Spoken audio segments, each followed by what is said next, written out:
Hey, what's going on? This is filmmaker Ron K. Armstrong here with another exciting video for you. And in this video, I want to talk about, will streaming be the wave of the future? But before I do that, I want you to hit the like button on this video. If this is your first time to my channel, welcome. Hit the subscribe button to get notifications on when I go live and when I upload recorded videos. So let's talk about this exciting news. Well, amid everything that's going on with 2020, we know that many of the big theater chains are closing down.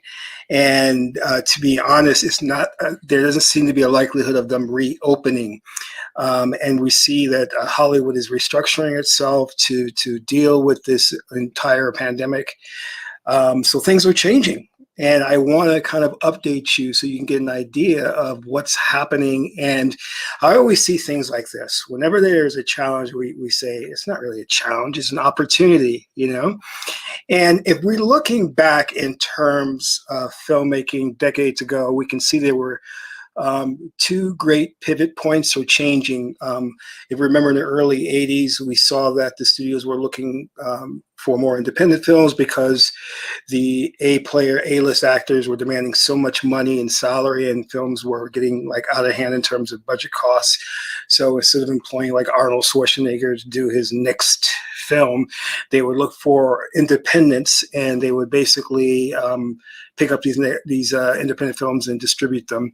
And this gave rise to a lot of great filmmakers, Steven Soderbergh, Spike Lee, Robert Rodriguez, and these filmmakers would come along at a micro budget, do a film, and get picked up by the studios. The next great opportunity or pivot point came when digital was introduced, and we saw for the first time that filmmakers could produce a film on par with Hollywood in terms of the quality, the look, and everything like that. And even with the special effects with CGI, we could start to do like really amazing effects and challenge Hollywood, and Hollywood had to step up. So now we're at another place right now where we see that the big theater chains are closing down. So what happens when you don't have them to showcase your big Hollywood tentpole films is that you have to turn to streaming services. So we're looking at the Amazons, the HBO, and things of that nature. So you'll see, for example, Wonder Woman 1984 went to HBO, and we're seeing shows like The Mandalorian on Disney Plus. So we're seeing that migration now to streaming. So what does that mean for the independent filmmaker? Well, there's some bad news and some good news. The bad news is that Hollywood's not going to be looking to pick up the films or independent films as much as they used to. And definitely there is no theater chain to distribute those independent films on a wide basis. But the good news is that there's an opportunity with streaming services, because when those films are picked up, they can go directly to those streaming services to be showcased. Now, this means a bit of a change for how Hollywood does business, because what I think what will happen is that they'll stop doing so many of those really big budget expensive films like Mission Impossible, for 300 million, and they're going to start to do lower budget films. Because the reality is that the return off streaming services is never going to be on par with what they were getting with the box office, and we can see that that clearly in the films that have come out recently. And the next film that I think that's going to be released is Coming to America 2 with Eddie Murphy. So in order to get the return, they're going to have to lower their budgets and what they spend in terms of production budget and marketing expenses for these films. So we may see a lot of Hollywood films start to come out that are not going to be your big budget action flicks like your Die Hards and things like that.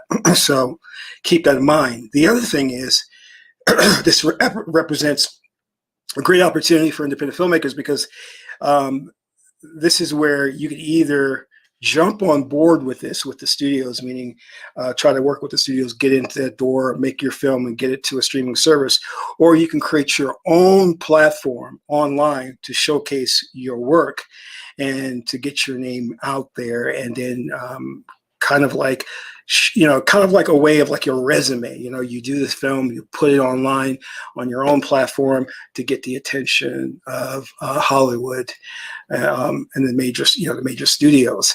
So that's an opportunity there for independent filmmakers like never before.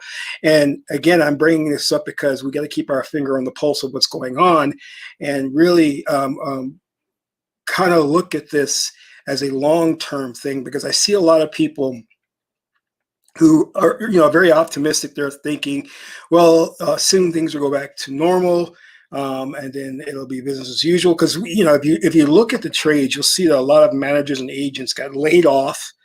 The studios are not going into production as they used to. They purchased a lot of scripts. But what do you do with all that IP? So, eventually it's going to have to go to production or sit on the shelf. So, how do you invest in something to where you don't have a platform to showcase it like you used to? And to be honest with you, the theaters raked in such an enormous amount of money that it really bankrolled Hollywood's major films to keep coming out. But when that cash cow, when that's cut off, you have to start looking at scaling and say, well, can we continue to make these big action films, or we're going to make some smaller films to put on the streaming services and hopefully get our money back or break even or make a profit. So we have to think about that, because it's right now, everything is in this trial period. Hollywood is looking at the films that they're releasing on these platforms, seeing if people will buy it. Will you, for example, and the problem is too, another issue that you have to take in consideration, there are so many of these platforms that it's really challenging to get people to commit, because you have, for example, if I want to see The Mandalorian, I'll take out a membership with Disney Plus, but then Wonder Woman 1984 comes out on HBO. Do I really want to pay that money? So you have to think about that. It's like, okay, the Amazon, do you want to pay for Amazon? Do you want to pay for Netflix? Do you want to pay for HBO? So you don't want to have like all these membership to all these platforms, but that's the trick to it, because a lot of these movies that come out are exclusive to certain platforms. So there's got to be a way that around that, because that is going to be a challenge for the studios in releasing their films, no matter if it's a big budget film or just a smaller film. They have to really reconcile that and say, well, are they going to pay the membership fee to come to this platform just to see our movie? Or can we some way have this movie stream on multiple platforms, so which would be the ideal situation, but that's not how it really works. So Hollywood's gonna have to figure that whole thing out right there. But again, maybe this is a problem that you can solve when you create your own platform to showcase your own movie. But keep that in mind. Again, it's an opportunity, like I was hinting at before, or I was illustrating before, with the 80s and the rise of independent filmmakers and the whole digital revolution. We're now at the cusp of another revolution, and what direction it goes in, we don't know. But I'll tell you one thing I do know, that the individuals that are here with us today, the well-known filmmakers, the indie filmmakers, are here only because they took advantage of that opportunity early on. You see, when, after the whole independent thing back in the 80s, Hollywood stopped picking up films and they closed that door. You know what I mean? So you have to recognize that here's an opportunity. If I get in on the ground floor early, I could break into the industry and make a name for myself. Or am I going to let this opportunity just pass me by? Because I guarantee you someone will use this as an avenue to break into the studio system, to break in Hollywood and make a name for him or herself. So why don't you set your sights on this and think about ways that you can leverage this opportunity to your advantage as a filmmaker. Now, again, as I said before, Hollywood has been purchasing all of these scripts. The problem Hollywood has now is, can they go into production on all of these scripts? because now things are tough with, the entire pandemic, and their rules and regulation as to how things can be shot now, and how many people can be gathered in one place at one time. So that's going to be prohibitive in terms of how many films you can pump out. It won't be the same thing. And as I said, people are being optimistic, saying things will return to normal. But I think you should start to look at not necessarily going back to normal, maybe, but what is this going to transform into? It's going to change the way business is done. It's going to change the way things are done, because I guarantee you this: some businesses won't come back. They can't bounce back from this. We're seeing how the economy here in this country is being devastated, and Hollywood is taking a big hit.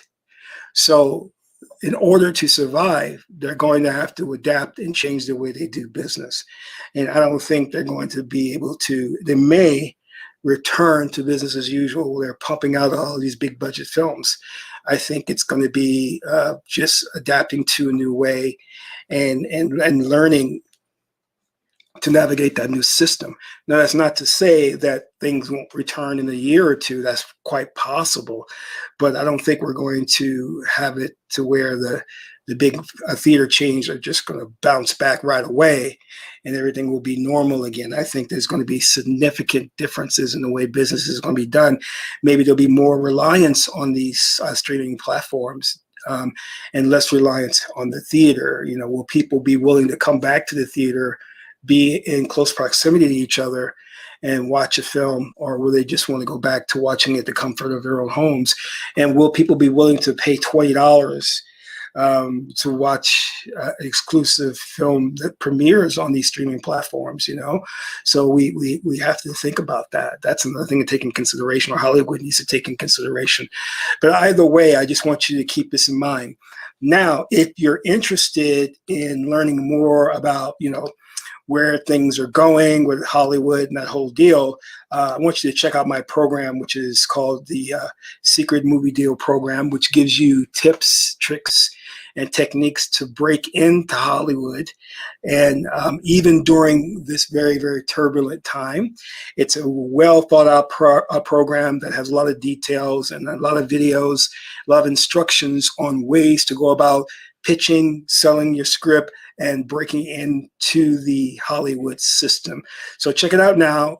It's very inexpensive. Go to secretmoviedealprogram.com and it will help your career immensely. And that's from one filmmaker to another, because I went for years trying to figure out, what works? How do you break into the industry? What are the tips, tricks, and techniques? Because going the traditional route it's like doing something that everyone else is doing. You're like a small fish in a big pond. You know what I mean?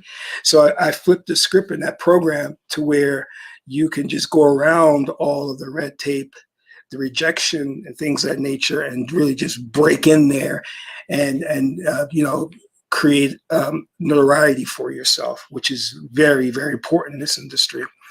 So anyway, this is Ron K. Armstrong, filmmaker extraordinaire. Until my next video, keep making films.